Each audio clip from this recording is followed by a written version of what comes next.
Hormonal breakouts might be normal for a lot of women, but did you know that it doesn't have to be? Hi everyone, welcome back to SHERI-RFM. Thank you so much for joining me today. If you're new, my name is Sherry. I am a licensed skincare consultant, and what that means is that I am trained and qualified in helping you create, develop, monitor, and tweak your at-home skincare routine for targeted results. Today we're going to be talking about preventing hormonal acne through cycle syncing your skincare. If that sounds interesting to you, definitely keep on watching, click like on this video, and subscribe if you haven't already. Approximately 60% of women experience hormonal breakouts, and some people might say, yeah, I'm good with my skincare routine, but those breakouts, I cannot get away from them. It's just a part of life. It's a given. But you can do something called cycle syncing your skincare in order to minimize and even prevent hormonal breakouts completely. So this video does not apply to the gentlemen because I will be talking about how menstrual cycle affects your skin. Now, within one menstrual cycle, have you noticed that your skin could go from dry and dull and sensitive to being glowy or waxy or oily and then breakouts? And you're wondering, like, what is really going on with me? It's not necessarily you. It's just one of the impacts of hormones on our bodies. Some women may experience it more than some. It's kind of how some women are affected more by PMS than others, and it is a fact of life. The thing is, a lot of us as women, we might be paying attention to our menstrual cycle to try to figure out when we're ovulating, either to probably get pregnant or avoid pregnancy, or probably because we are trying to make sure that we stay in sync with when our period is going to come, because some of us plan our lives around that. But not many women pay attention to their menstrual cycle in terms of their skincare routines. Cycle syncing is actually a concept that is used in several spheres, and it has to do with being in tune with your hormonal cycle for your overall well-being, whether it be mentally, physically, emotionally. Cycle syncing is actually done in areas of exercise, nutrition, and even for productivity planning. That's how much hormones can affect our overall lives. By taking note of the changes that our body goes through within just this 4 weeks of our menstrual cycle, we can manage our overall well-being and better take care of the changing needs of our bodies, including our skin. For example, at certain times of your menstrual cycle, your body can actually benefit a little bit better from certain types of foods or doing certain types of exercises. The same thing happens with our skincare. From my own personal experience, because I struggled with acne, especially hormonal acne, for more than 2 decades, I actually started cycle syncing my skincare and I didn't even know it was a thing. Your basic skincare routine has to be consistent. But when we are talking about cycle syncing your skincare, it means that we are going to be making some tweaks along the way at each different stage of our menstrual cycle to keep our skin at its best and prevent any negatively induced hormonal concerns. Let's quickly go over some of the basics. So there are 3 main hormones that fluctuate during our menstrual cycle. One is estrogen. Estrogen is that hormone that keeps our skin plump, dewy, it boosts collagen production, it helps maintain a healthy skin barrier, and also makes your skin less prone to sensitivity. The next one is progesterone. Now, the thing about progesterone, it has a similarity to estrogen in terms of helping to maintain nice skin elasticity. However, progesterone also stimulates sebum production. The next one is testosterone, and yes, testosterone is found in women's bodies. And this one actually also encourages oil production, and the imbalance of this one tends to be linked to hormonal acne. The average menstrual cycle is usually from around 28 days to 35 days. Some people may have shorter cycles, some people may have longer cycles, but in general, I will be referring to menstrual cycle in this video in terms of about 28 days. But if you pay attention to your menstrual cycle and you know exactly how long your menstrual cycle is, then you can adapt the points that I will mention today to your personal cycle. Now, when I ask some women about the length of their menstrual cycle, some people tell me 5 days or 7 days. Your menstrual cycle is not the length of your menstrual period. Your menstrual cycle starts from day 1 of your period and it goes until the start of the next period. And that's how you count the length of your menstrual cycle. Besides the skincare, it is so important for you to know this information. So if you have not started tracking your menstrual cycle, I highly encourage you to do so. Some people still prefer the long time way of writing it in a notebook, but there are so many apps available now to make this super easy for you. A lot of people like using Flow. I personally like using My Calendar. These are apps that you could download on your phone, plug in when your period starts. You could put in any symptoms you experience. You could put in things that you notice about your body throughout your cycle, and it keeps track of that. Our menstrual cycle is basically broken up into about 4 phases, and our hormones shift throughout each of these phases. So if you track your cycle for about 2 to 3 months and you pay attention to your skin, you are going to be able to tell the differences and notice how the shifts in those hormones actually affect your skin, and then tweak your skincare routine accordingly. Now we're going to talk about the 4 phases of our menstrual cycle, what happens with the skin, and how you can tweak your skincare, because our goal is to prevent as much as possible hormonal breakouts. Our menstrual cycle starts with our menstrual period, and that for most people may last for about 5 days. So let's say day 1 to day 5 is that menstrual period. During this time, our skin tends to be the driest, the dullest, and also the most sensitive, because prostaglandins are actually released in the body, and that can make everything seem a little bit more sensitive, a little bit more painful. So if you try to press any pimples or do things like waxing on your skin, you will experience more pain at this point in time. During your menstrual period, your estrogen and progesterone are at its lowest in terms of the entire menstrual cycle, and that's why we have these issues in the skin. So during this period, you want to be very gentle. Pull out your gentlest products. You want to focus on hydration and nourishing the skin, making sure that you protect your skin barrier as much as possible. Bring out the things like niacinamide, hyaluronic acid, focus on ingredients like panthenol, centella asiatica, snail mucin, all the ingredients that you'll usually use to hydrate the skin and really soothe and calm it. Now is the perfect time to layer those, and as I'm talking about layering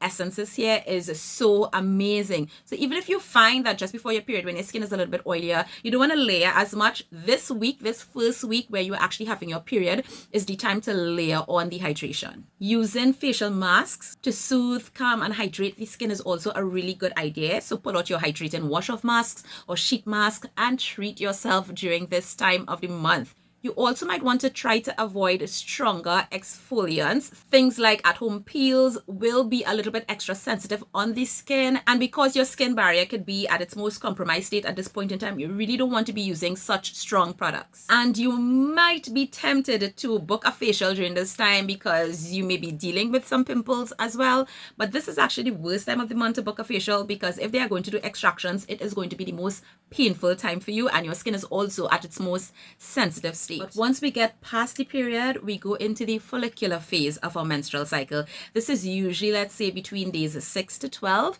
of your menstrual cycle. It is the time when your skin is at its best.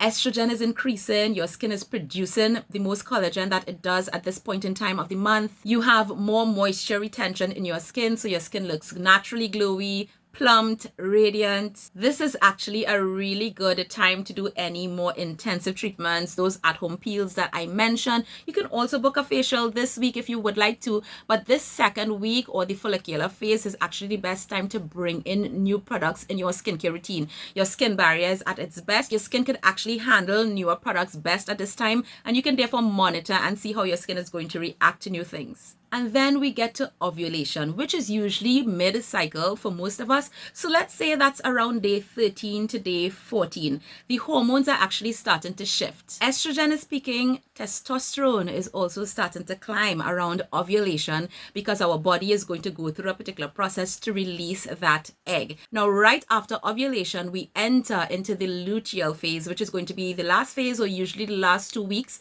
of the menstrual cycle before your period starts again. And this is where all the drama happens. How you treat your skin in the luteal phase is critical for preventing and minimizing the hormonal breakouts that you may normally experience. I can tell you that I have been doing this for several years now, and I barely get hormonal breakouts. Yeah, I will get 1 or 2 once in a while, but the way my skin was, because now I am more in tune with how hormones affect my skin and I tweak my skincare accordingly, I am able to manage this without issues. So much so that a lot of people don't believe that I'm actually acne prone.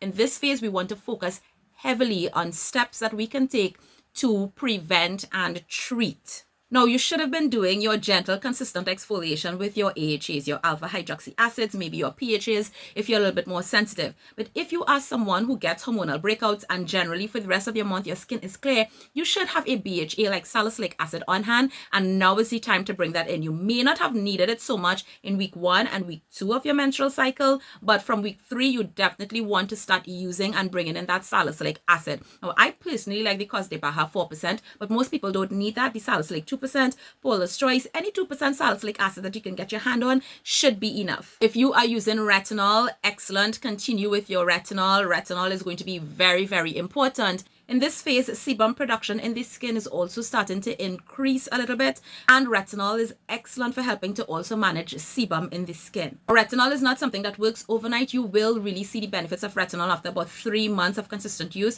So if you haven't started retinol yet, I highly recommend that you do. I do have a video, Retinol 101, that explains how to gently bring retinol into your routine to avoid irritation and get your skin to its best. In these early parts of the luteal phase, which is just after ovulation, is also a really good time to book a facial, because they can do a deep cleansing facial and really deep clean your pores as well, so that the skin is well prepared to handle what's about to happen. If you do things like dermaplaning or face shaving and so on, early on in the luteal phase, just after ovulation, is also a really good time to do that. Now, the luteal phase, like I mentioned, is usually from around day 15 to day 28. So as you are in the luteal phase and you get closer to your period, a big part of our prevention strategy is reducing inflammation in the skin and oil control. Why? Because estrogen and progesterone are about to plummet completely so that your period will come, and what that leaves is testosterone. And because there is that imbalance there, and testosterone is actually higher than the others just as we get our period, the skin is producing a lot of sebum that tends to be thick, waxy, that fills your pores, it clogs your pores, aka breakout central. For some people, you may actually notice that your skin feels a little bit more swollen, a little bit more puffy. That also happens because of the shift in the hormones as well, and it makes it easier for dirt, oil, grime, and so on to get trapped in your pores. So this is not the time to fall asleep with makeup on. If you are not cleansing your skin properly, it is going to have an impact, especially in the luteal phase. You should be cleansing your skin properly all the time, but I'm telling you, you really want to make sure that you do that. So if you don't double cleanse all month, definitely start double cleansing during the luteal phase. Do your oil cleanse first with a cleansing oil or cleansing balm, and then go in with your water-based cleanser. Make sure you massage your cleanser for 30 to 60 seconds to really cleanse and break down the dirt and the sebum on the skin. Continue with your BHAs. If you probably don't use a niacinamide serum all through the month, now is a good time to bring in your niacinamide, because it also helps to manage that oil-water balance in the skin. Niacinamide and your salicylic acid works beautifully together during this time. And I personally love the Cos de Baja formula. The ordinary 10% is also very popular, but that one pills. Cos de Baja doesn't pill, and it layers more nicely with other skincare products. During the luteal phase, I also switch up my skincare masks a bit. So whereas in that first week, like during my menstruation, I will do like a lot more hydrating masks, sheet masks, that kind of thing. During this time is where I will probably bring out masks that are better for oil absorption or acne treatment. So if you do have some clay-based masks, you can definitely pull those out and follow with a hydrating mask to ensure that your skin has balance, or just choose a really good clay-based mask that is not going to completely dry out your skin. It's going to absorb the excess oils, but it's also going to leave your skin hydrated. There are several options as well that are available, and all of these things are what we are doing to help control that excess sebum, reduce inflammation, and therefore what's going to happen is we are not allowing that excess sebum to get trapped in the pore and to clog the pores and create breakouts. So we actually stand a better chance of getting to the luteal phase than getting back to the start of your menstrual cycle where your period comes and you probably could have no breakouts at all. Now, I am going to tell you this does take a little bit of time for you to figure it out, see what your skin likes, how your skin responds. And also remember that I'm talking about people who probably may generally have clear skin and they experience hormonal breakouts. If you're somebody having chronic acne and you are experiencing breakouts throughout the month, or you do have a hormonal imbalance or other issues with your hormones, you definitely need to be treating your body internally as well. Make sure to talk to your dermatologist, your OBGYN. You could also talk to somebody like me, a skincare routine consultant, that could actually help you develop a better at-home plan to treat your acne. Cycle sync in your skincare may not necessarily be for everyone, but if you are that person that really just wants to be able to control your hormonal breakouts and deal with that, this information might be very, very important for you. I highly recommend that you try it. If you actually do cycle sync your skincare, leave a comment down below. Let me know how long it took for you to kind of get your breakouts under control using these types of methods of changing and tweaking your skincare as you go through your menstrual cycle.